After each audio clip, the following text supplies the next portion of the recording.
Hello and welcome to this sneak preview of the item-based structure.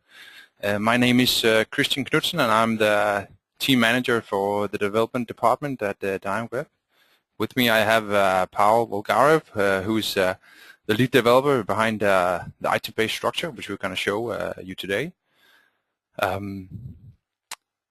All your questions about this is mostly welcome, and we'll try to answer as much as we can at the end of the presentation. So write them down, and then we can get to them when Paul is ready. When Paul has finished his presentation. Actually, there's not much more to say. Then I'll hand over the microphone to Paul and let him demonstrate the item-based structure, which we'll release with the DynamicWeb 8.2.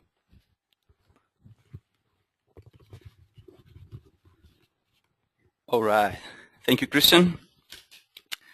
Well, first of all, I want you to ask yourself, how many times did you use the News V2 module for publishing something other than news items? How many times did you write those notification subscriber that will pull out some custom page tags that reside in a custom table managed by a custom module? And finally, how many times did you use e-commerce for posting photos and videos? Oops, we just did that on Engage. But folks, we feel your pain, and it's finally over, because today we're introducing you to a new item-based structure in DynamicWeb.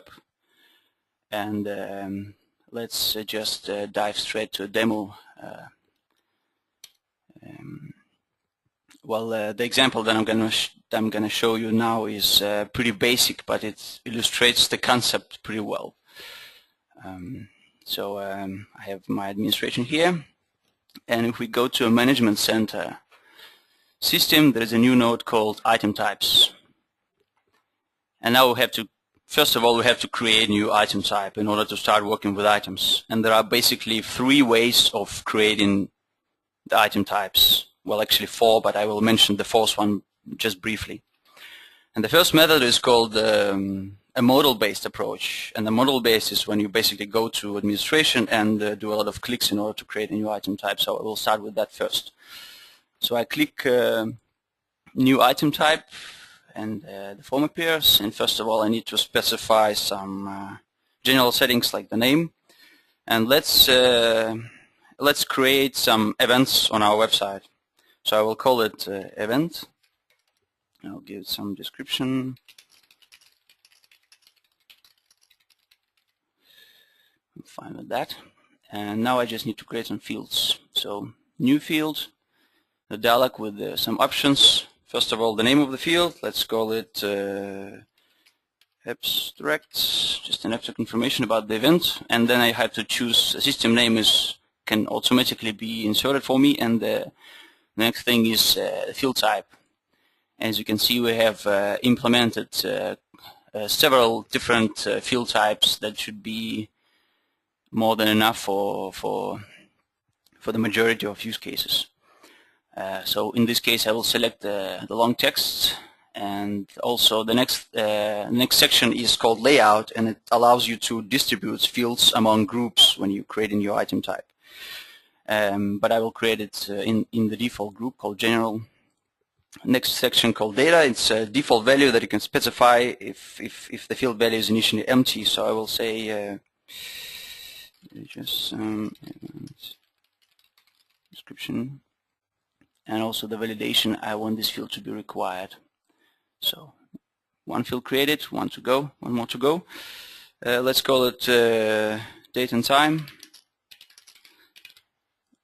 and let's let it be date and time, of course. All right, so save and close. Now I have my new item type.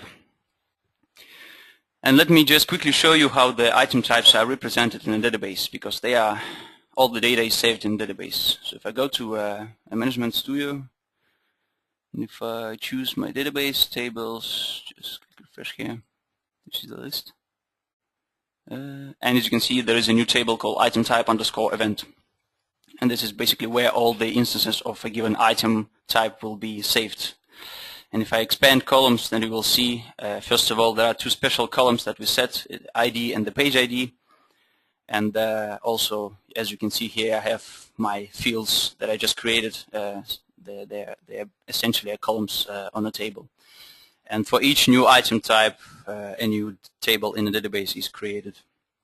And all instances are linked to a page by using the page ID column. And the interesting thing is that all the settings that I've specified, they are preserved on the table itself. So if I choose, for example, design, then you can see that, for example, the app, no, the abstract, yeah, I think I just forgot to specify it. But if you look here, down here, you have a default value of binding. This is where I specified my default value, and the setting was preserved on a table schema, and also the required will be preserved. I think I just forgot to check that checkbox. But let's come back to administration, and let me now show you another way of creating a new item types, and it's called database first. And the database first is when you don't want to use the GUI and you just want to execute the SQL script that will create a new table, and so you want the system to automatically create the new item types based on that table definition. And it's very useful when you do an import jobs. So let me show you how you do that. First of all, I'm gonna delete my newly created item type. And of course, the table should be gone now, and it is. So now I'm going to create a new item type using pure SQL. I have a script already made for me. There are a couple of things to note here. First of all, when you're creating an item type table, you have to prepend the name of the table with the item type underscore. Otherwise, the system won't find it and won't generate the metadata for the given item type. And another rule is that these two columns, they are required, because the first, of course, is we should somehow uniquely identify the item instance, and the second one is just for us to be able to link the item instance to a page instance.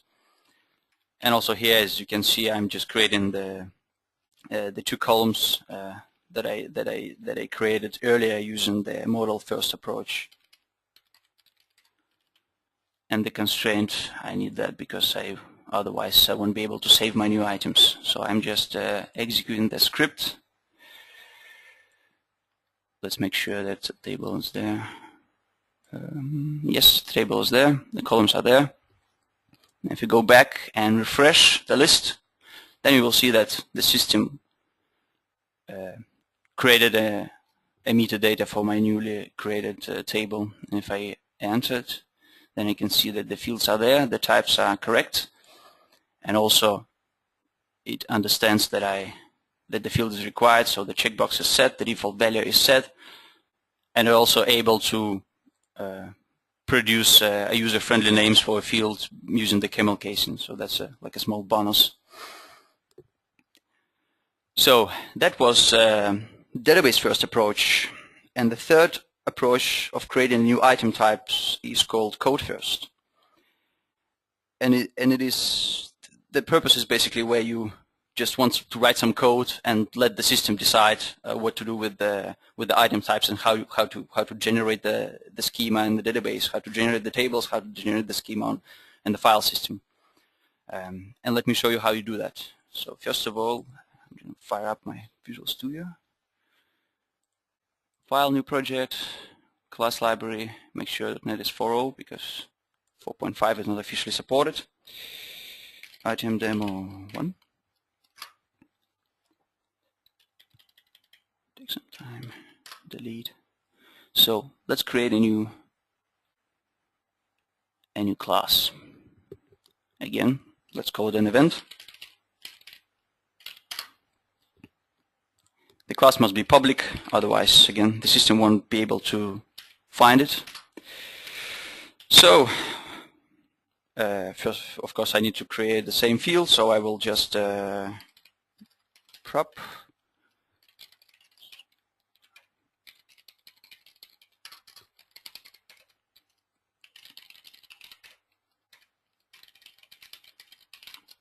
So now I have my POCO object, and what I need to do in order to turn it into the DynamicWeb item type is, of course, I first need to add the reference to the DynamicWeb DLL in order to be able to use the APIs.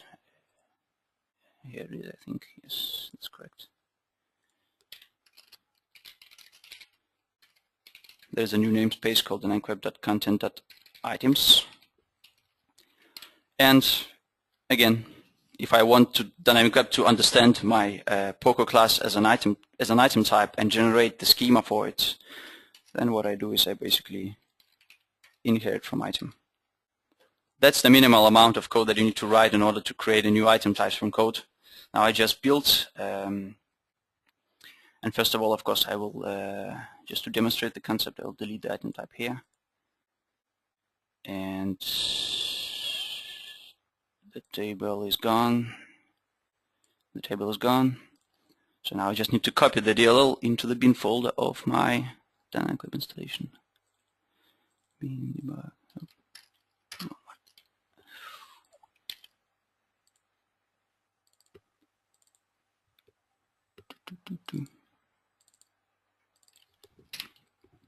Copied. The application will of course restart now.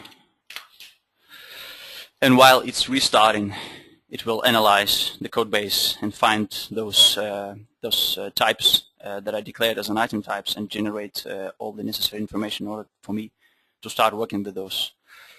And previously you saw that I hit refresh on list, and this is basically application does that automatically on an application start, but I can also trigger that manually by clicking those refresh button on the list. So let's go back to administration.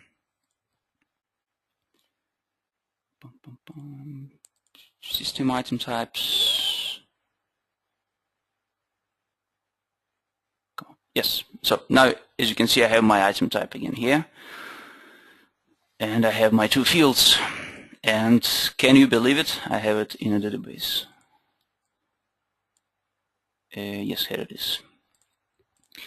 Now let's make a little bit more advanced stuff with the code. Well, first of all, I would like to specify which types I'm actually creating the fields of, because the string is a default field type will be text, which is 255 characters max, but I would like it to be long text instead. So let me just come back and delete it because I will still recreate it from scratch.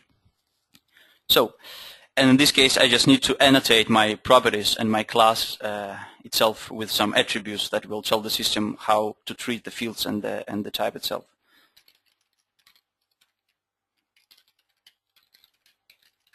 Annotations. This is where all the annotations are, reside. So first of all, I want it to be a long text. Boom, it's a long text. Another thing, maybe I would like to distribute the fields among different groups. So here, let's say I will put one field, the first field to the first group and the second field to the second group. So this is how I do it. I basically say group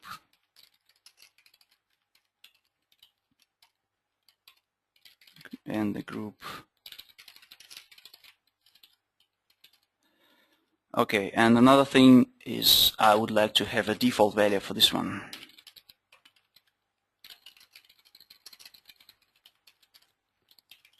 And as a last thing, let's just give it a custom name.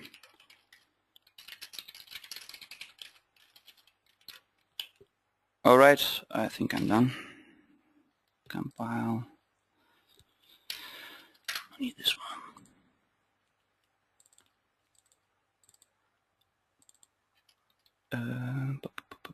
What is it? This one.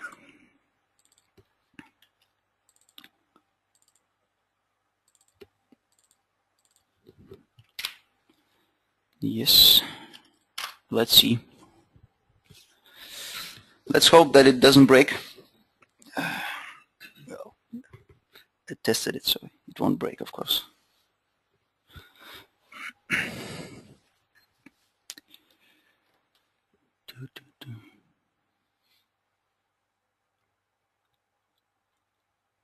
Come on.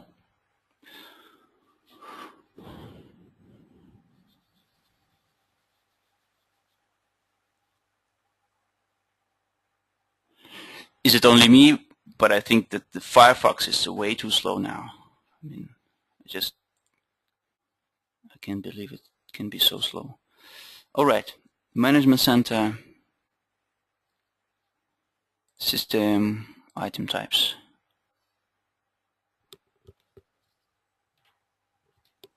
Okay, here's my item type. As you can see, it has a custom name, and if I go into details, then as you can see, I have two groups. I have my fields inside the groups. I have the default value specified for the first field. And another thing that I also forgot to mention is that you can say that it's required by just doing required. This will make it required. And of course, if I go to a database, then I will see my table and I will see my fields. That's a table. These are the fields and varchar marks and date and time. Let's take a look at the design. Again, the default value is there, so it's quite cool because your code is essentially in sync with the database. And again, if you just create if you start them with a database, then again the metadata will be in sync with the database, and the system will be able to understand a lot about the item type that you're creating by just using the schema of the table. So I think that's kind of cool. Last approach of creating your item type, it is called schema first. And before I show you how you do that, I just have to mention that of course we don't analyze the code base and the database on every or let's say on every request, because all this information, for example, the information about the layout, the information about all the fields and the default values and required attributes, it is all saved in the XML file on disk in your files folder. So what you basically can do with the schema first approach is you can take that XML file and put it onto another solution, restart the application, and the system will look at the XML file and check, are there tables created for that item type? No? Okay, I will create them. So it is extremely powerful if you want to just move item types across solutions. So let me just show you how it looks. Files, it resides in File System Items. And as you can see here, I have one XML file per item type. It's called item type underscore event, and if I view it, then as you can see that I have a name, system name, description is empty, and fields, and a layout section that basically where I declare how my fields are distributed among groups. So, and as I just mentioned, you just take that XML file, copy it to another solution, and it just works. Pretty cool. Okay, but now you saw how you can create the new item types. Let's actually create some content based on that item types. For the sake of the demo, I'll just delete the the code that I produced earlier. Now I just have to wait a little bit more.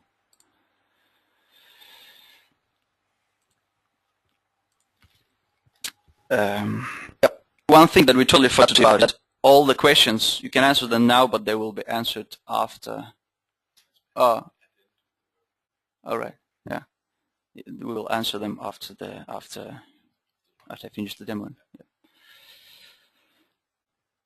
Okay.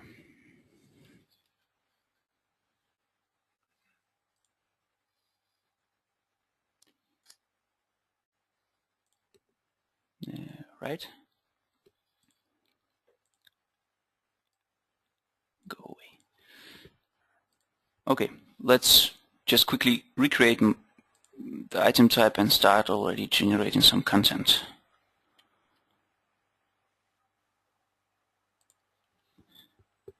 Again, same boring event, item type, new fields, abstract, long text, required.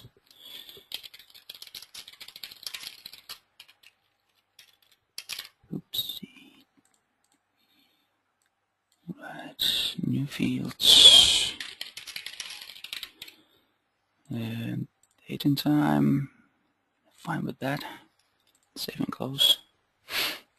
So let's take a look at the process of creating the actual items. And the actual items are, of course, created in a page structure because, well, we didn't invent anything new. We just looked at how it's implemented by other systems and how people are used to use this approach. So in DynamicWeb, a page is an item, and an item usually refers to a page. So when let's just create a parent page that will hold my events. It will contain all my events. And new subpage. So on this screen, it should be familiar to you because this is usually what you see when you create in a new page based on a template. And since I don't have any templates, they are not listed here, but I have one item type. So this is why I have in a list an item type called event. So let's create a page based on that item type. Let's call it football match. And as you can see, I have my two fields. Since I put them into the same section, they're basically in the same group box. And the default value is if I don't specify anything. So let's just type some content.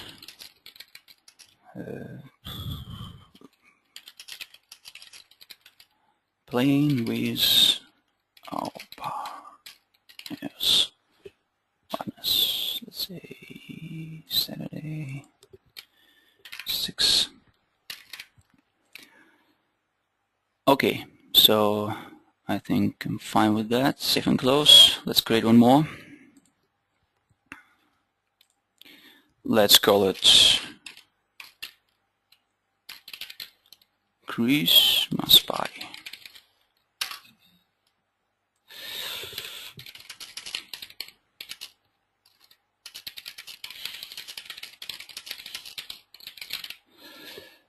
And somewhere in December, I believe.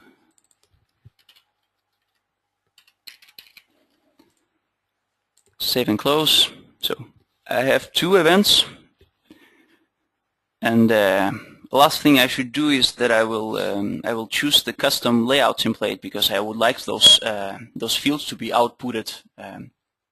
And one way of outputting them is just they are outputted directly onto the layout template. So I will just go and select the event layout template. I will quickly show you how it looks afterwards. Save and close. Properties. Same here. Save and close. And let's go to front end. Events, football match, has the values of the fields that I specified. Description, they just forgot to delete them. Some text from the layout template, and the Christmas party, of course, same. So let's take a look at the layout template now. Files, templates, designs, condition. This one. Yes, please. So this is basically where I render the values of my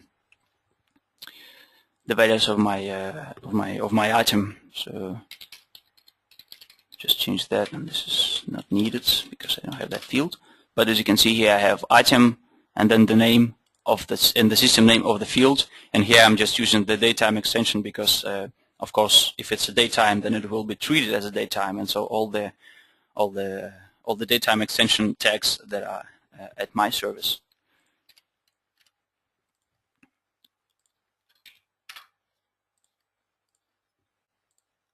Okay, fix that.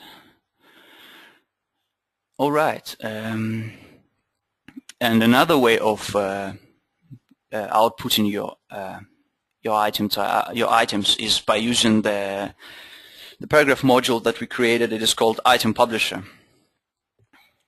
And let me show you how you do that. I'll create a new page, just a blank page.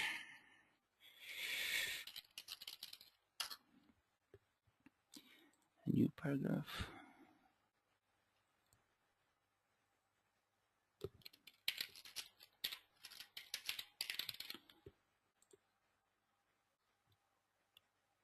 And here I have my item publisher module.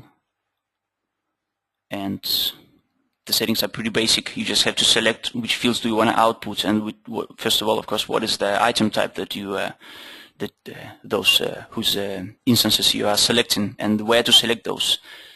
Right now we have two options: select from the area, from the root, and also select the children of a given page. So I'll just do that. Select the children of an events page whose item type is event, and select only these two fields. And some additional options about the list, like page size and how to sort them. Let's sort them by date and time. Save and close. Show page.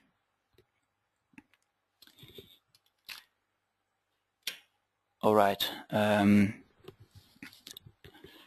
Let me make a list a bit nicer by choosing the default template. There are two standard templates for the list. It's called list and list underscore tables for all those old-fashioned guys who like table-based layouts.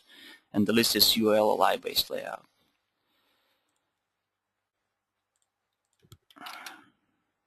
All right. So you have a list, two items, two fields. And if you go to a detail, of course, you will see the details about the specific item. And in this case, I'm simply redirecting to a page. And another thing that is this module is capable of doing is you can edit your items directly on the front end. So I'm just saying here there are low editing of items. Choose the template. There's only one. Save and close. Let's come back to the list. As you can see, there's a new column. If I click that, I get a form. And I use it's basically the same experience, using the same controls, just editing something, save changes, and it redirects me to a list. And this behavior, of course, can be changed. Okay, so that was about how you can publish your items using either the standard page features or the item publisher module that we have created. And let me just see what are the questions. So the question is it possible to force which item types can be created as children to the events page? And my answer is yes. If you go to the system management center system item types, and let's choose the event, and you have a button called restrictions, and right now there are two restrictions. The first one is under which language area this item type is available, and the second one is which child item types can be created under this item type. So for example, if I created an item type called blog and then later I created an item type called blog post, then of course it makes sense if I limit the children of an item type blog to only item types of type blog post. So this can be really useful. And for the developers, this list can be extended by the developer. There are some extensibility points that you can use in order to create your custom restrictions that will be evaluated on the page creation process. So you can just write some custom code that will improve the functionality the way you need it to be improved. All right, so many questions. The second question is rich text editor available? And the answer is yes, it is. If I create a new field, rich text, let's say there's a rich text editor. Save and close. If I go to my events again, come on. And as you can see here, the rich text editor appears, and the toolbar can be easily customized because it's not. It's just specified in the config file of the FCK editor. It just has a well-known name, so you can add tools that you want. And next question, is there a version you did it on a page level instead of a paragraph level? I'm not sure I understand that. Do you mean the item publisher module? Oh, is there a reason you did it on a page level instead of a paragraph level? Oh, you mean when I was creating my my item instances like pages? But that's basically what the concept is. If you take a look at the Umbraca, you have a document types, and when you create an in your content tree you have documents. So and if you compare it to DynamicWeb, and DynamicWeb you have a content tree with the pages, but you also the pages can be of a specific item type. So there is one-to-one relation from the item type to a page. Let's take the next one. Can it show details view on the same page? Yes, it can. If you take a look at the, well, I hope you're referring a question to an item publisher module, and yes, it can, because I'll just show you how you do that. So here I have my, at the bottom on the toolbar, the page ID and the item ID. So if I go to all events, and then I would like to see the details about the item on the same page, then I will just add to query string cmd details item ID 1, and I don't get anything. I think because maybe I forgot the templates. Let's see, all events.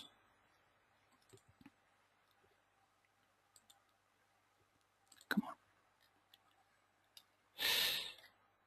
Okay. Yeah. Well, this is actually what we are still discussing, because the question is whether we should actually enable this functionality of showing items by the module itself, or whether it should be handled by the page, because yeah, there are a lot of questions that we should answer first. So this functionality was initially in the module, but it was put on hold, and so we will be discussing this functionality tomorrow, and we will hopefully we'll come up with a nice solution to that. Let's take the next one. Is there going to be support for master detail scenarios? For example, an item type that contains a collection of other item types. That would be extremely useful for complex page layouts.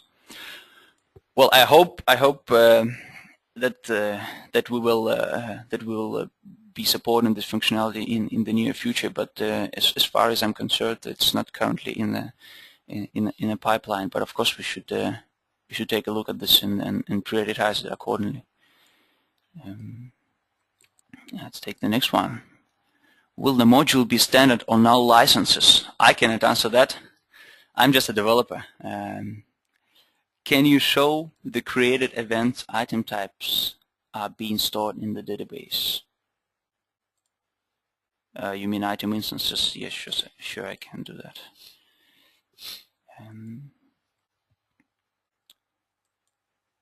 So as you can see here, it's a long text, just a text, and it's of type datetime, and it's a datetime in this case, and the null value, because yeah, I just created that column afterwards. Can you provide more example usages? Well, there actually, I guess there will be many use cases where this functionality can be useful. For example, I know people were always asking about custom fields on a page. So this is basically the solution to the issue. This is basically a custom fields on steroids for a page. So that's one way, and another way is I just read an article by Steen where he mentions that there might be also sometimes it is an issue when you populate your list as a paragraphs on the same page, and then of course, there are some problems that might arise as well. For example, how you do a deep linking, that might not be a straight solution to that. So this is also a solution to that problem, because your content is it's a natural how you organize the content on a website by using the items. And Christian just telling me that item types will be a standard feature on all licenses. Champagne. Can we add more item types, more types to a field? Well, you mean can we have more field types, or can we? I'm not sure what you mean, but I will just show you what we currently have. If you come back to administration, events, new fields. So this is the list of all the fields that are standard. And as you can see, we also have 4 fields of type list. If I, for example, choose a checkbox list, then I'm able to specify the static options for that list. Option 1, let's say option 2, and option 3. Save and close. Check boxes.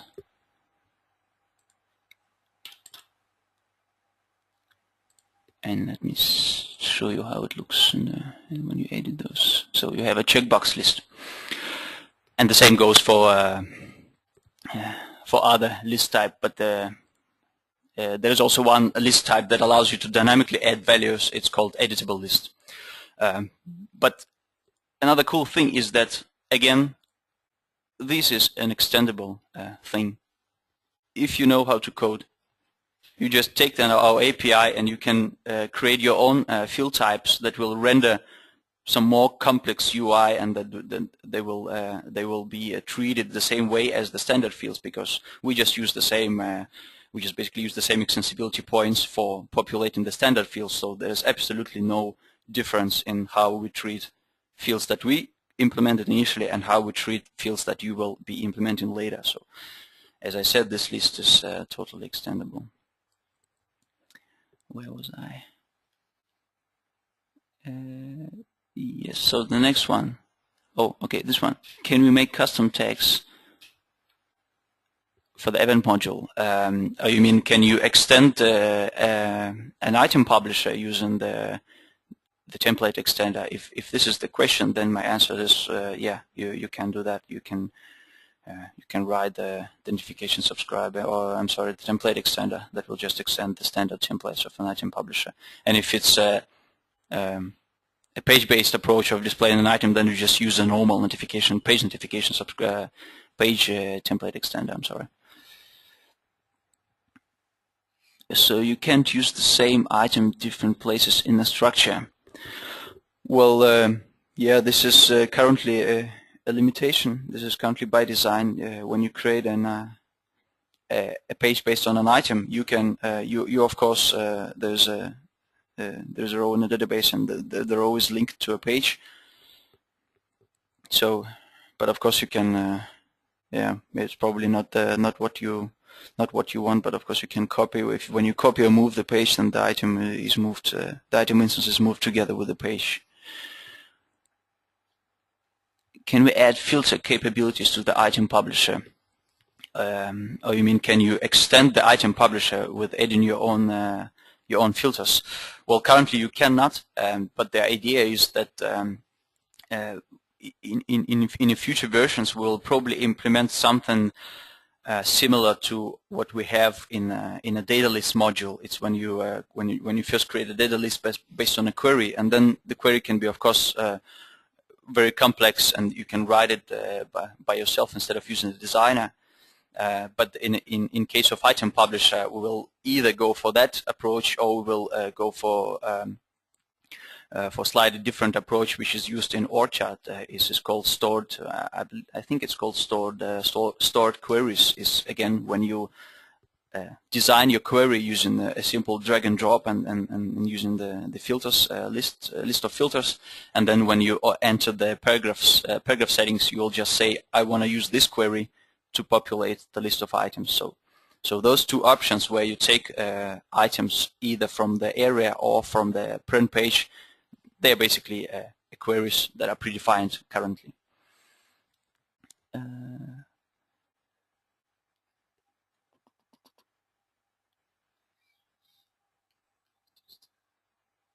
Can an item type be combined with a normal? Can an item type be combined with a normal paragraph?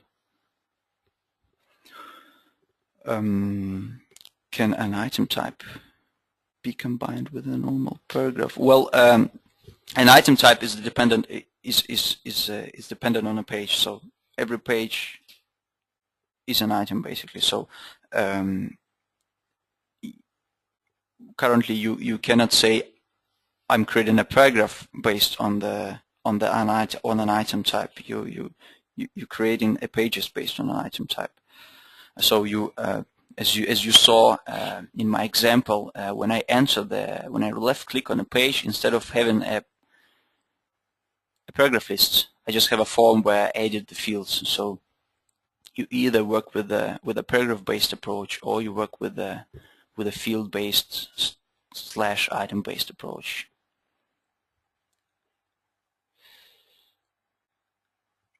And I guess that's just the same question.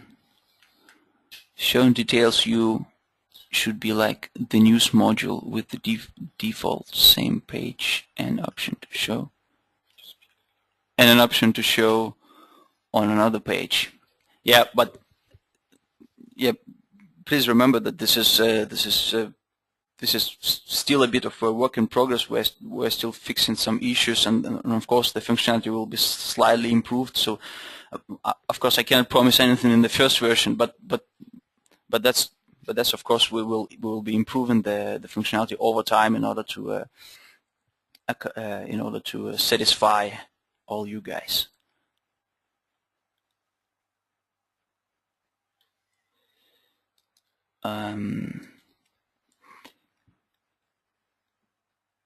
Just before, you then created a single events as sub-pages to this main page. Can I confirm on the main events page which types of items can be created as children? If the page is just a normal page, then you cannot do that, because since this is basically a normal page, it knows nothing about the item types that are beneath.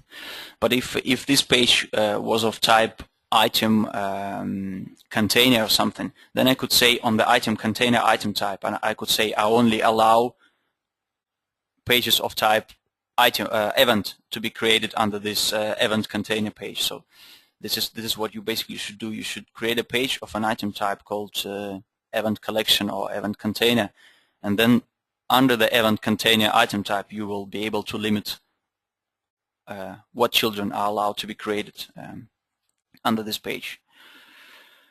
Hooray! What if we want to add an autocomplete list? Well, as I said, this is totally up to you. I'm not sure if this type of editor will be available in the near future. But as I mentioned, you as a developer have a total freedom in terms of what field types you are creating. Of course, you can create a field type called autocomplete, and then again the system will treat it as the same way as other field types. What about field type file manager, where you can link images of files? Can you make custom types like that? I just answered that question. And regarding the field type of type file manager, this will be available in the release. It's not on the list yet, but it will be implemented either today or tomorrow. We will have file manager and link manager. So in a paragraph, can we show a chosen event as a default instead of a normal content? Or do we need to use a new module? My point is that the event here very often will replace the use of normal image and text content. Well, I guess my answer is the same. You either go for paragraph-based approach, or you go for an item-based approach. You cannot mix those. That will be, I think, quite a mess. Will it be possible to use item types on website or page setting for the use like custom field settings? Well, currently the entire API and the structure of the database that it generates, it is very little dependent on a page object, so it knows very little about the page. For example, it only knows that there is a page ID that it generates for every table, but apart from that, it knows basically knows nothing about the page. So I'm pretty sure that if there will be a strong demand for that, we will of course improve the functionality in such a way so you will be able to reuse items in other contexts like areas, and maybe in e-commerce you will be able to create products of a specific product type, which again the item type and the functionality is the same and the API is the same. I mean, again, I cannot promise anything here, but here how it is. I agree with the questions so far about an item type at the paragraph level. It would be very useful to select a paragraph of an item type. Okay, thank you very much for your input, and we just noted that. How well does it scale? Can we have 50, 100 items? Of course we can. Of course it scales. For example, yeah, of course there are some mechanism of caching data, like caching the metadata, in order not to touch the disk too many times, and maybe cache some values that are coming from the database. But if you take the item publisher module, for example, then if you fire up the SQL profile, that you will notice that there is only one SQL statement that is executed for lists, even if its list is a paged list. And of course, a lot of you know how the e-commerce performs in that regard, because what e-commerce basically does is that takes a lot of data and then cuts them into the pages manually. So that's currently a huge issue, and the item publisher doesn't have that issue, so it should perform pretty well. Is the item type inheritance supported? No, it's not. We were thinking about two different ways of inheriting the item types. One was using the aggregation, another one using the inheritance. And if you compare to programming languages, then you will know what I'm talking about. But for the first version, we decided that we want to make it as straightforward as possible, and then maybe add features in the future, depending on what customers actually need. So we decided not to overcomplicate the API so far. Is there somehow possible to maintain layout from the list onto the item itself? Yeah, you mean specifying the layout template for an item? Yeah, that's the feature that that is also in a backlog. So you will be able to, when you create an item type, you will be able to choose the default layout template for that item type that will be just reused on all the pages if the custom layout is not specified. So this is something that is planned. Could you click the events page, please? Yeah, sure. And the events page is just a plain page with no paragraphs on it. I just use it as a container because when I was creating an item publisher module, inserting a paragraph, I needed to specify where to take the items from.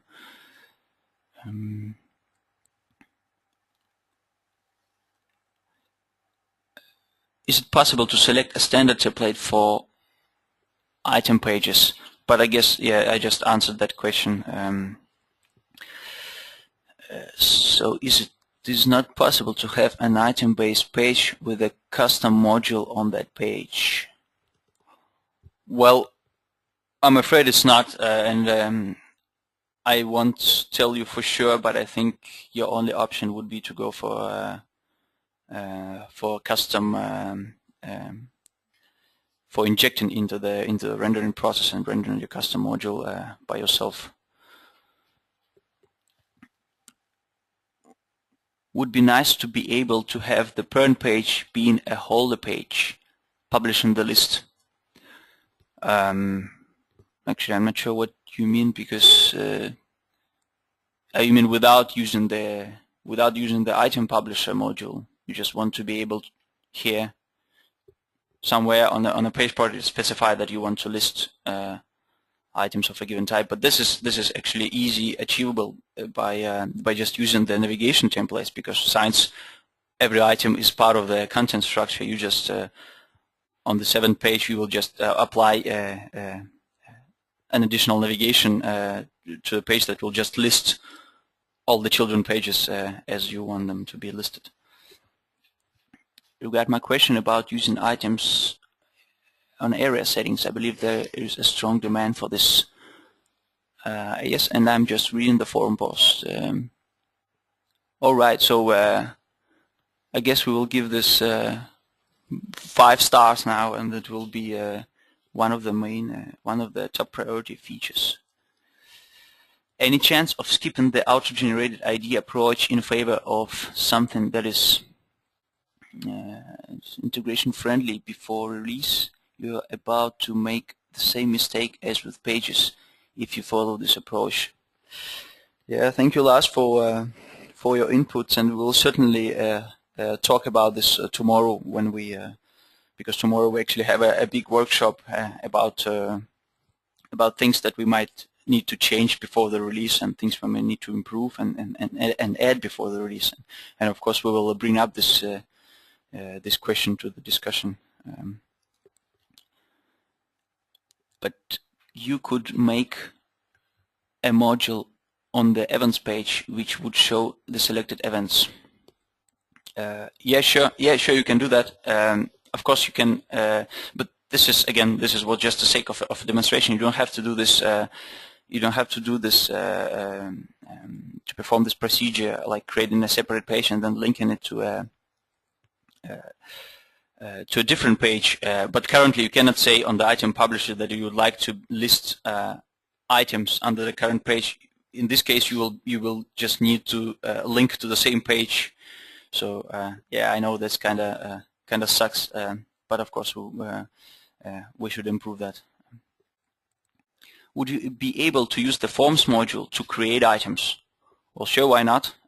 Since the form module is well adapted to our strategy of using auto-generated IDs and stuff, you will of course be able to create a form and then save the data to an item table, and that data, of course, will be visible to the item-based API, because what we do on the API level, we don't do any magic with the data. We don't save a data somewhere else. It's just underneath. It's just a pure SQL table for each item type, and the columns and the data is, which is inside the columns. This data is outputted. It's not placed somewhere else. There's no fancy stuff in that regard. Okay. And I guess that were all the questions. So if you have any other questions, please ask them now. Could you click the all events, please? I'm pretty sure I saw you make a module on a paragraph which shows the items. Yeah, sure. All events, and I have an item publisher module. And go to module settings. So this is the module, and these are the settings. And yeah, as I mentioned, we might introduce a third option where you will be able to specify a stored query. Could you create item types from inline C# code in XSLT?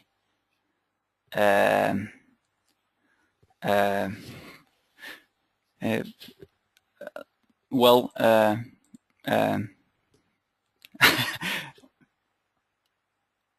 I'm actually stuck with this question.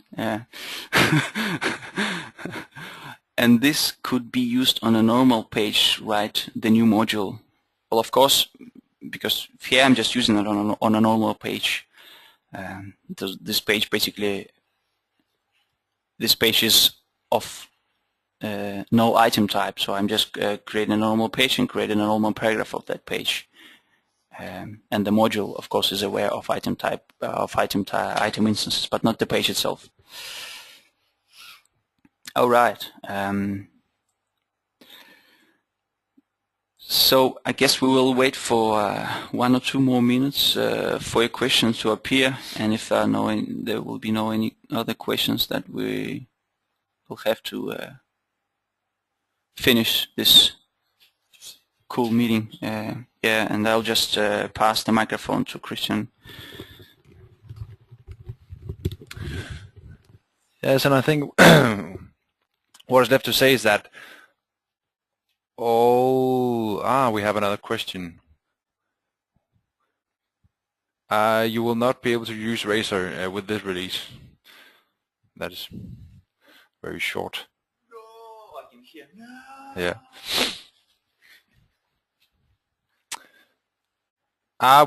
We're planning it for the next release of DynamicWeb. For this release, we've focused primarily on the item-based structure. So.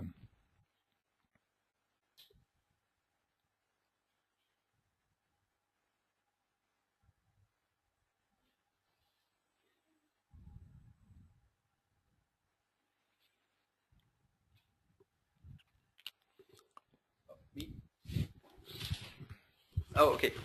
So the question is, can I? Yeah. Jakob was asking. Yeah, sure. Yeah, sure. You can. I'm just not sure how I can give you my Skype name. But just write me an email, and we will find out how we can talk. The next question is for Christian. And yes, Lars, it's for the November 27th release. You're actually right. And in relation to this, I want to remind you that we have a webinar when we have released 8.2 at December the 20th. We're gonna reveal some of the things that we have put in the final release. But everything that you've seen today will be in the release. So we really hope you like it. And we appreciate all your feedback, and I assure you that everything will be taken into consideration. That sounds great, Jakob. Yet you can use it for 2 projects already. That it's good to hear that you find it useful.